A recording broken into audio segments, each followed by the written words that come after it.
Allora, collegato in diretta dagli Stati Uniti, Alessandro Vespignani, epidemiologo dell'Università di Boston. Buonasera, professore.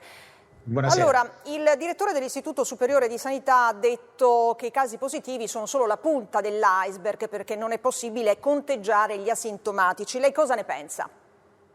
Questo, se si ricorda, lo avevamo detto proprio nelle settimane scorse qui al TG1, è sempre purtroppo per questo tipo di malattie questa la situazione, bisognerebbe una regola è quella di moltiplicare per 10 i numeri che si hanno. Ovviamente non sono tutti casi molto gravi, sono casi asintomatici o paucisintomatici, ma sono persone che possono comunque trasmettere la malattia.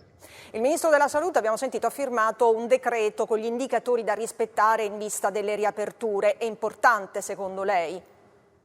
Questo è fondamentale perché gli indicatori sono quelle misure basate sulla scienza, sull'evidenza che tutti i governatori delle regioni dovrebbero rispettare, dovrebbero controllare come è la performance della loro regione rispetto a quegli indicatori proprio per decidere se riaprire o no, invece di fare, come dire, scelte un po' avventuriere. Ecco la domanda che ci poniamo tutti, chiaramente, quando si potrà tornare alla piena normalità? Purtroppo nei mesi futuri bisogna immaginare che, come dire, saremo un po' in punta di piedi intorno a questo virus, facendo e muovendoci con attenzione e guardando anche a quello che sarà il contesto internazionale. Bisogna avere pazienza, ma come vedete bisogna avere ottimismo, le cose cominciano a muoversi nella direzione giusta.